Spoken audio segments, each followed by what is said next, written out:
In late September of 2023, two special performances were held in the Comox Valley and Campbell River. The evening events were fundraisers for the area's Ukrainian community.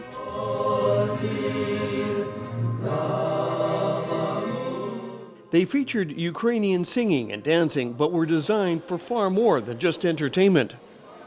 At the center of it all are 16 dancers, ranging in age from 12 to 18, from a visiting dance group from Calgary. They're all in Calgary, and they're part of the junior Tryzub dance troupe. It's a legacy organization that's been operating in 50 years in Alberta, supporting Ukrainian culture. Arriving at the Comox airport, the dancers are greeted by individuals from the local community, as well as members of the Comox Valley Ukrainian Cultural Society. The Calgary dancers have been active with special fundraising projects ever since Russia's invasion of Ukraine in February of 2022. As the conflict really began to affect Ukrainians, they've actually helped 250 family members in the Calgary area and actually introduced 50 new children into their dance troupe this fall. The origin of these concerts goes back to December of 2022, when the dancers connected with the Ukraine Nightingale Project to run the 1,000 Flights Out events in the Okanagan. These kids do a lot of work performing, but the connection with us is they came and did a similar concert for my sister and I in Oliver and Penticton in February. It was very successful. We raised a lot of money to support Ukrainian families. The audience reaction was great. How's that? Based on that first success, the opportunity was recognized to bring the production to the Comox Valley and Campbell River. The charitable efforts of the dancers are extending far further than just on the stage. They, in addition to being performers and cultural ambassadors, are supporting newcomer Ukrainians as well, which is a wonderful thing. For many of these young adults, some of whom have danced for several years, it's their first visit to Vancouver Island. It was definitely one of the loudest crowds I've had, like coming on stage and they're already cheering. Like, it's one of the most amazing feelings. Like, the adrenaline just rushes. It's amazing. The evening is a mix of entertainment and Ukrainian culture. A lot of people here are Ukrainian in second or third generation. It's all bridge between generations also.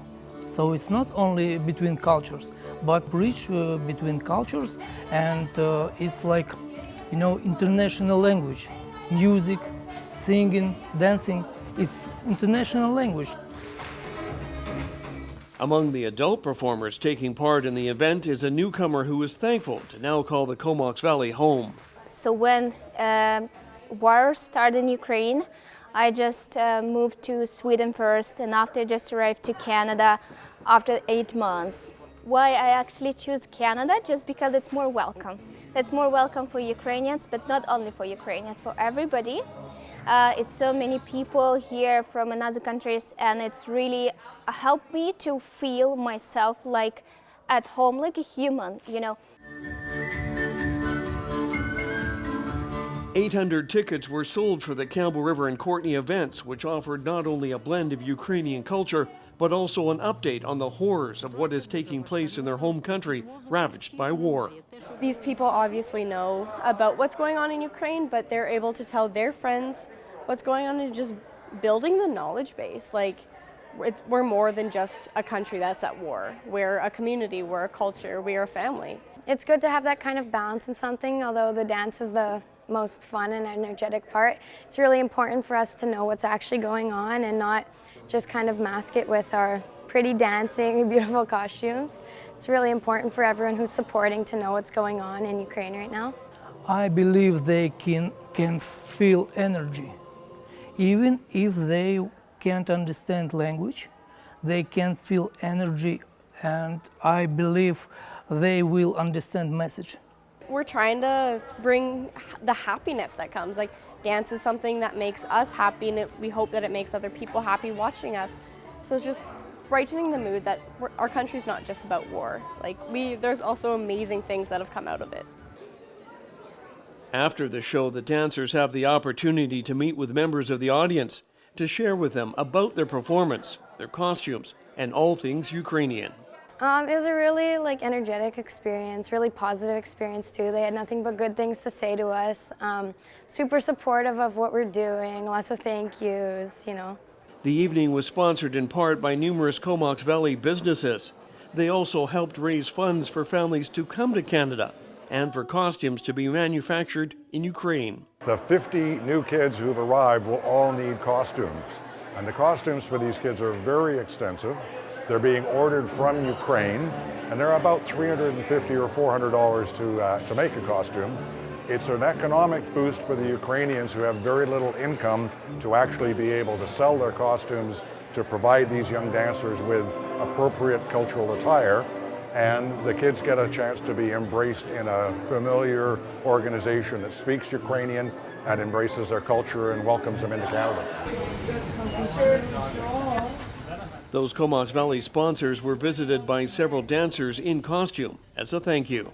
Yeah, so all of our sponsors, we've been going around. I think we did 9 photo shoots in the morning and 9 photo shoots in the afternoon today. And we were running around taking photos, and it was lots of fun.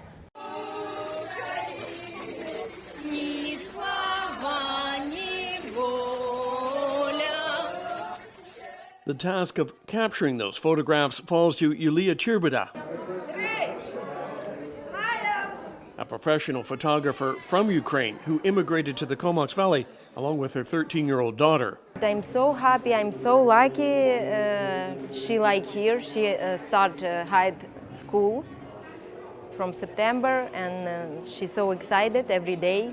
She talk with me about school, about children, and she have a different activity. I like.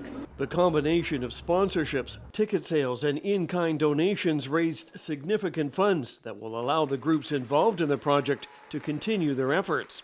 One of the main goals of the project was to raise awareness for the need for host families to house Ukrainians who are coming to Vancouver Island.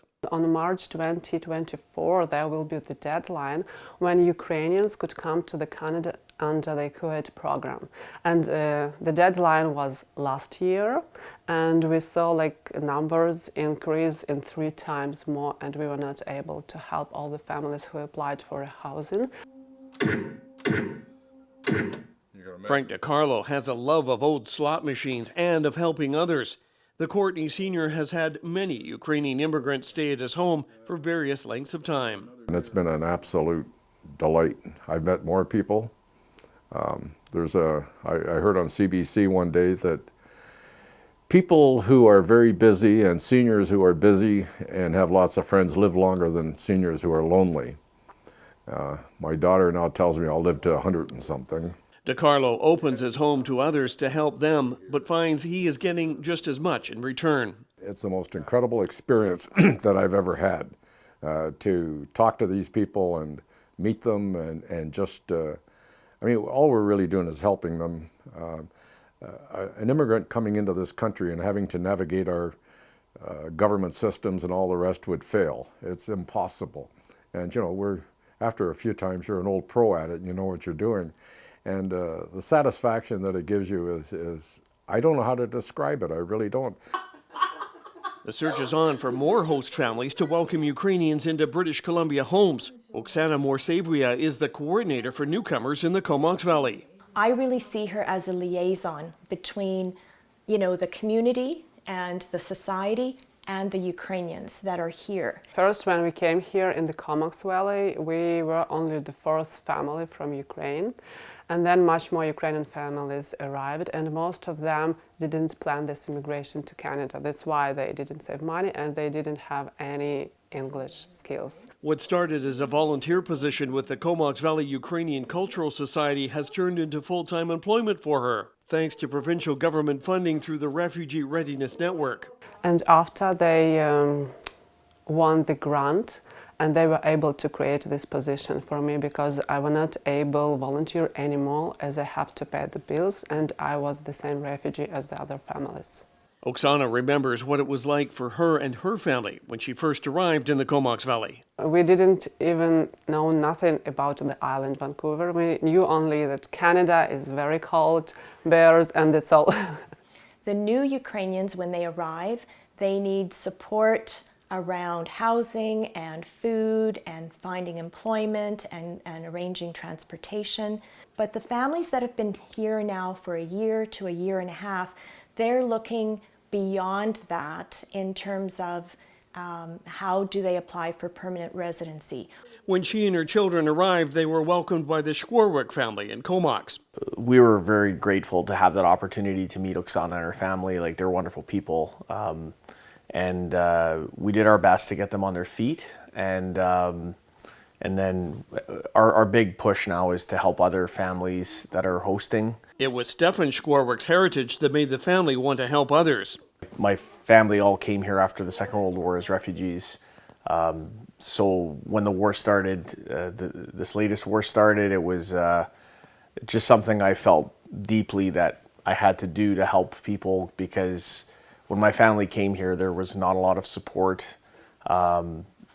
Canada was a different place in the 40s and 50s, and we're much more accepting now of people from different cultures. Our daughter was only, 2, our youngest, and so she wasn't really aware, but our other daughter was 8, and I guess 11, and they were happy. They were fine. You know, it didn't really impinge on their lifestyle or anything, because they still did their sports, they still went to school.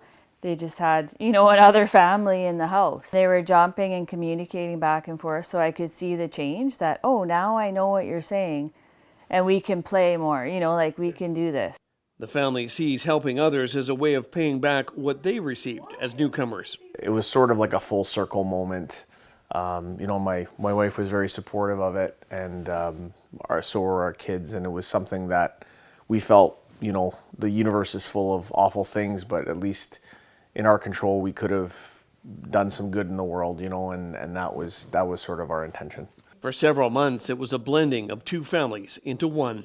We kind of rearranged the kids. They slept together in one room, and then we gave 2 rooms to the family, and they were excited because there were 2 little girls, and we have 3 girls, to meet this new family. Karen saw helping out as a way to be a stepping stone for a family in need, and they weren't the only ones in the community. That's what Canadians are, right? We're generous people that open our doors, and lots of people helped out, like so many people. We're phoning, what can we do? Do you want clothes? What do you need? Anything. Gift cards. Do they need stuff for the grocery store?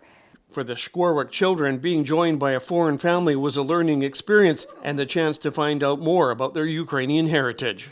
In terms of the diaspora, Canadian Ukrainians have their own flair in terms of culture, and but there's a tie that binds, and we all are Ukrainian people. So as soon as you meet another Ukrainian, you typically just get along right away, and you want to be there for each other and help each other.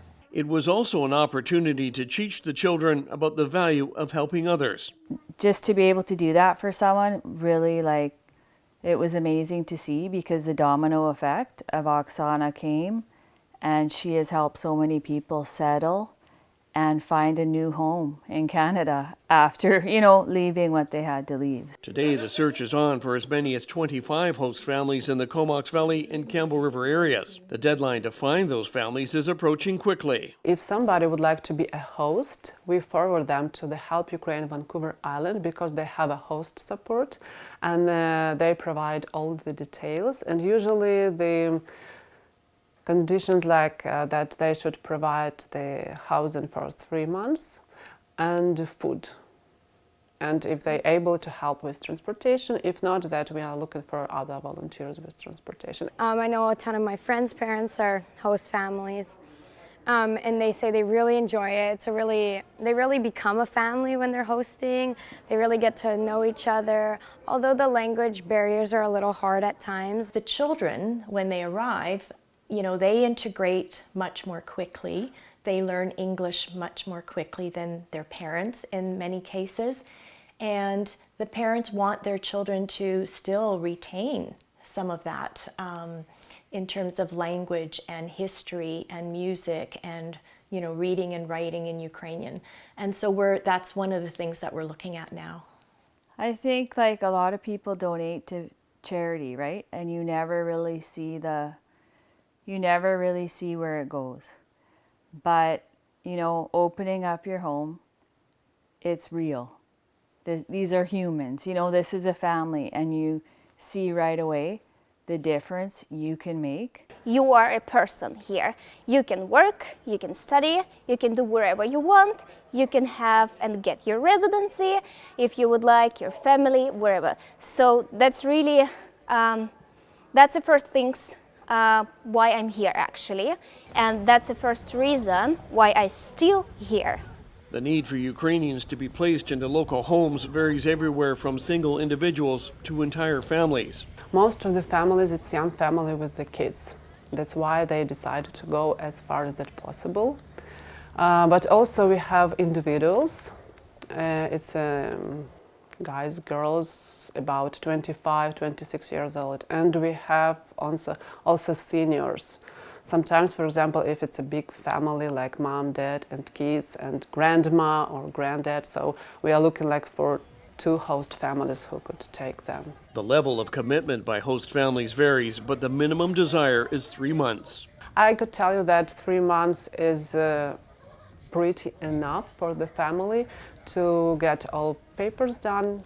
For papers to get all documents, usually it's 1 month, and they have 2 months to find a job and to find rental property. And Ukrainian families who came here, they are well educated, good experience, and they well organized. So they need just 3 months. It's enough for them to help them to stand on their feet. The first family, he was a psychologist, and his wife was an English teacher. The gentlemen that are here now, one is a marine engineer and the other is a biologist. The lady that's coming at the end of the month is an English school teacher for the last 8 years, and she actually, I believe, runs her own private English school, and she teaches English both online and as a tutorials. So yes, they're all very professional people. The Ukrainian community has become tightly knit in the Comox Valley and Campbell River areas and is growing every day. We've been able to put on meet and greets regularly. We've been able to put on events such as, celebrating Ukraine's Independence Day. It's really important that we try to provide some sharing of our cultural traditions. Along with cultural events, a special grant from the United Way to promote English language development allowed Ukrainian children and teens to come together through a summer camp. And when school was done and parents work full time, and they have nobody who will stay with their kids. So we tried to think how we could solve that problem. And then we heard about a grant from the United Way for Ukrainian kids to improve their English language. So we combined two these needs. And we organized this summer camp. It was 2 weeks in July and 2 weeks in August. We kind of do have this Ukrainian society right here. In Comox Valley, that's a huge Ukrainian society. I even didn't know about it. I love them as much as I love my own family. And that might sound a little crazy, but it's not. They are my best friends right now. And to watch these people grow and how fast they grow. And I guess the most amazing thing I've ever seen is a little 4-year-old in April who couldn't speak English, and now she'll carry on a conversation with you. And it's mind-boggling. It's just, there's no way to describe it. I can't describe it any other way. You know, if you have the funds and you can afford to do so, just the difference you can make for a family that is fleeing war. So just to be able to do that for someone, really, it was amazing to see. If you're taking on a family from Ukraine that is really in a tough spot, again, there's a lot of evil in the world, and it's just something that you can do to help another human being, get them on their feet. And by and large, the people that have come to the Comox Valley, 40, 50 families, they're doing good in our community too. So you're seeding the garden, so to speak.